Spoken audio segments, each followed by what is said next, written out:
তো গাইস এখন বাজে হচ্ছে 1:45 আর আমার রান্না বাড়া কমপ্লিট হয়ে গেছে। এই দেখতে পাচ্ছ করেছি সর্ষে ইলিশ। ইলিশটা দিয়ে এত তেল উঠেছে না, দারুণ তেল উঠেছে। এই দেখো কালারটা যা আসছে না, এবার কমেন্ট করে জানিও খেতে কেমন হবে। এটা তো হলো, আর এদিকে এই দেখো ডিমের কারি। ব্যাপারটা হয়েছে কি, আমি আগেই ডিমটা সিদ্ধ করে রান্না হয়ে গেছিলো, তারপরে নিয়ে এসছে ইলিশটা, তো দুটোই করতে হলো। আর এখানে করেছি এই দেখো আলু, আলু না, এখানে বেগুন আর হচ্ছে ডাটা দিয়ে একটা তরকারি করেছি। রাজকুমারী খাচ্ছে এটা দিয়েই।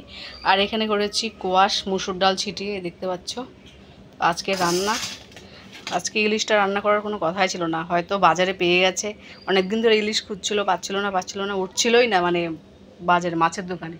তো হয়তো আসছে আজকে, এই যে নিয়ে এসছি, দেখতে পাচ্ছ। খেতে তো ভালোই হবে। রান্না করার পর কম কাজ থাকে, যেগুলো বাসন মাজবো ওগুলো পরিষ্কার করবো। একটু গরম জল বসালাম হাঁড়ির মধ্যে, কারণটা হচ্ছে কি কালকে দিয়েছি ব্লিচিং পাউডার, তো জলটা না ভালো গন্ধ হচ্ছে, এই জন্য ওই যে হাঁড়ির মধ্যে গরম জল বসালাম। গরম করলে একটু গন্ধটা কমে যাবে। এর খাচ্ছে দেখতে পাচ্ছ পান্তা ভাত, কালকে একটু ভাত ছিল, বললাম তুই ওইটাই খেয়ে নে, পরে স্নান করে গরম ভাত খাইস। ডাটা তোর এটা কেমন হয়েছে রে? ভালো হয়েছে? কাঁঠালে বিচি হলে? কাঁঠালে বিচি কোথায় পাবো, যা ছিল শেষ, খেয়ে দিয়ে শেষ হয়ে গেছে। বাসটা কি সে ভাতটা কি নষ্ট হয়েছে? কি হয়ে গেছে খাই যাচ্ছে না, একটু এরকম হবেই। তুই খাই দে, ওগুলোকে স্নান করাই দে, আমি বাসন টাসন মাজি তারপরে স্নান করি। এ বাবা কই তুই? এদিকে এদিকে। শনিবার। তো গাইজ এখন বাজে হচ্ছে 2:30 আর আমরা খেতে বসে পড়েছি। দুপুরে কি রান্না হয়েছে দেখতে পাচ্ছ, কোয়াশ মুসুর ডাল দিয়ে ইলিশ, সর্ষে ইলিশ, আর এখানে হচ্ছে ডিমের কারি। আর এখানে হচ্ছে আরেকটা চচ্চড়ি ছিল, ওটা আমি খেলাম না, ও খাচ্ছে নিরামিষ। তো আজকে এগুলোই রান্না হয়েছে। আজকে আসলে কি আমি প্রথমে ডিমের কারি রান্না করেছিলাম, তারপরে আবার রান্না করার পর ইলিশ নিয়ে এসছে, সর্ষে ইলিশ বানালাম। ও তো খায় না, ও নিরামিষ খায়, তোমরা জানোই সবাই। ডিমের কারি এখন আজকে, আর ডিমও ইলিশও ওই যে ডাকতেছে। আর ইলিশের মাছ থেকে যে এত তেল উঠেছে না, দুর্দান্ত তেল উঠেছে, দেখতে পাচ্ছ। এক্সট্রা তেল দিতেই হয়নি, মাছ ভাজার তেলেই রান্না করেছি, তেল দিই নেই। এগুলো সব মাছ ভাজার তেল, কাঁচা করিনি, ভেজে করেছি। তো খাওয়া শুরু করি। মাতালা একটু ভাত খাওয়া যাও, পেট ফাঁকা রাখে খেতে হয়। তার রাতে খিদে লাগবে, তাহলে রান্না করে যাবা।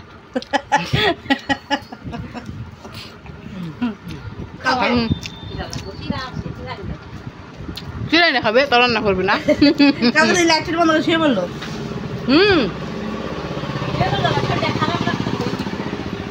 আরে জানি এমনি কি এমনি করেছে, কি আর কেউ বুঝে না। তাহলে আমরা সকালে কি করে কইলে তুমি কথাটা? আমি তো সবই শুনতেছিলাম। একটু হাতে দে তো, এটা অল্প খালি একটা বেগুন দে, এত না একটু একটু ওখানে টেস্ট করবো খালি। সবাই বলছে খুব ভালো হয়েছে বলে। লঙ্কা দিস নি তো, লঙ্কা বেটে দিয়েছি, থাকবে না। লবণ তো বেশি হয়েছে, বুঝা যায় না রে।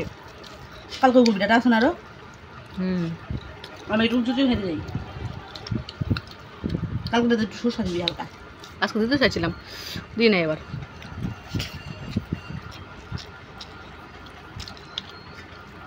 মানে হ্যাঁ খিদা লাগছে, বন্ধ করছি, খেতে পারছে। হজম করতে পারলে না।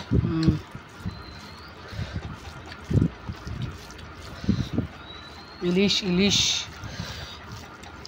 না, মাথাটাতে তো অনেকটাই মাছ আছে, বড় করেই আছে। আচ্ছা, এই বছরের প্রথম ইলিশ আসলো না রে? প্রথম ইলিশ না এই বছর,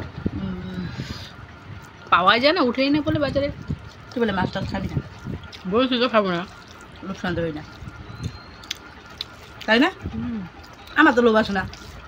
তুই তো আগে খাইতি, আগে তো খাইতি, আগে তুই খেতি না, ওটা বলা তুই। আমি তো এখনও খাই, তুই আগে খাইতি। আমার কোনো লোভ আসে না, যে খাচ্ছিস মাছ মাংস ডিম, আমার তো লোভ থাকে না। এই যে রান্না করি আর কি, খাইতেই হয়।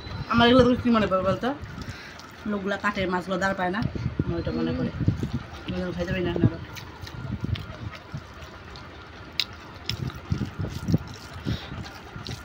কোয়াশটা এরকম করে না করে আমার কইতে, আমি মেশিন দিয়ে ঘষে দিতাম ভাজা করতে। মেশিনে ভাজা ভালো লাগে না, ভালো লাগে। ঘন্টার মতো করবে, 5 ঘন্টা গলে যায় বেশি। দাঁড়ায় আছে, হ্যাঁ কি করে বল করবে। আমার তালা পরিষ্কার। মুরগির ডিম না এটা, তাহলে পোলট্রি। কি বলিস?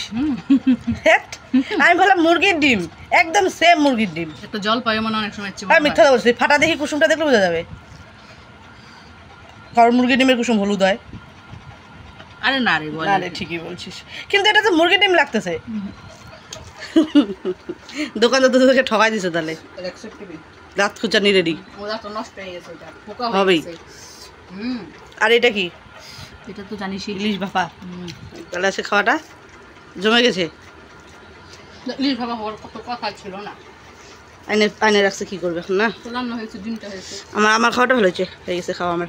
তখন যখন বললো না ভাজে রেখে দে, মনে মনে ভাবলাম যদি বাড়িতে কারোর করার কথা, কারো আত্মীয় স্বজনের কোনো কিছু হয়ে যায়, কারণ এটা আমাদের সাথে হচ্ছে, হয় আমাদের সাথে একদম, তাহলে তো এই মাছটা ইলিশ মাছটা ফেলে দিতে হবে। খাবো খাই নেই একসঙ্গে। কেমন একবার ডিম না কিনানো হচ্ছে, আসাম থেকে কে মারা গেল, হায়াখাড়ি ভাত এই তরকারি সব ফেলানো গেছে, কিচ্ছু খাইতে পারিনি। তারপরে আমি পূজা দেওয়ার জন্য, কালী পূজা ছিল, অঞ্জলি দিব, উঠলাম, ফুল ঠুল তুললাম, বাড়ি এসে বলে যে কি হয়েছে, এরকম পারবি না আর। তাহলে আশাটা যেহেতু রাখতে হয় না। আসলে কি, আমি তো তোমাদেরকে তো আগেই বললাম যে ডিমের কারিটা বানিয়ে ফেলেছিলাম, তারপরে ইলিশটা এনেছে। তো একবার ভাবলাম কি রেখে দিই, আবার যখন মনে মনে ভাবলাম রেখে দেবো, যদি কারো কিছু হয়ে যায়, মানে আমাদের বাড়ি না, মানে আত্মীয় স্বজন যারা আছে, তো রেখে দেবো। হ্যাঁ বলে তো আসে না, তো মাছগুলো ফেলানো যাবে, তাতে রান্না করেই ফেলি। এরকম হয়েছে আমাদের সঙ্গে অনেকবার, 2 বার হয়েছে। এই জন্য হচ্ছে না, যা হবে হবে খেয়ে নিই, খাইও না, ফেলানো যায়। একবার এরকম মাছ রান্না করেছি, কাতলা কালিয়া, মাছের সময় যে ডিমের সময়, পূজার সময় হয়েছে। দেখ ডিমটা অতটা খারাপ লাগে না, বুঝছিস তো, কিন্তু মাছ শুনে না খারাপ লাগে, কিন্তু মাছটা আসার হয়, ডিমটা তো একই সাইজের হয়, কিন্তু মাছ তো অনেক রকমের হয় না। এই জন্য রে একটা জিনিস অনেক স্বাদ করে রান্না করলে, না খাইতে পারলে একটু আশা থাকে। দেখ ডিম যেরকম তোর একরকমই টেস্ট পাবি, মাছ তো আর পাবি না, মাছ অনেক রকমের হয়। তাহলে তাহলে এটা খা না, আর খাবো না,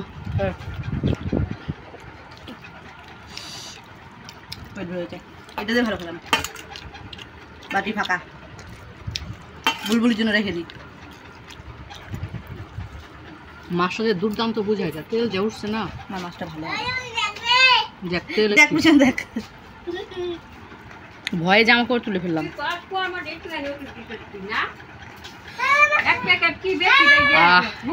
ইলিশ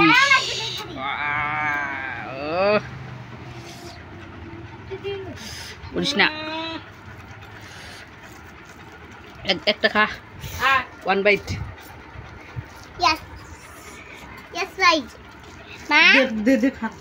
খাবিটা খাই দেখ,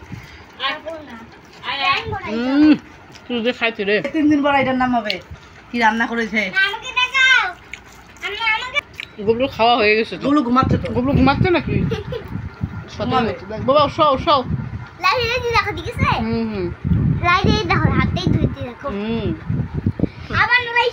আবার নয় আমি খাচ্ছি না,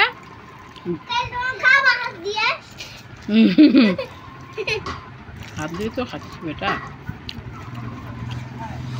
জ্বলতেছে কেন?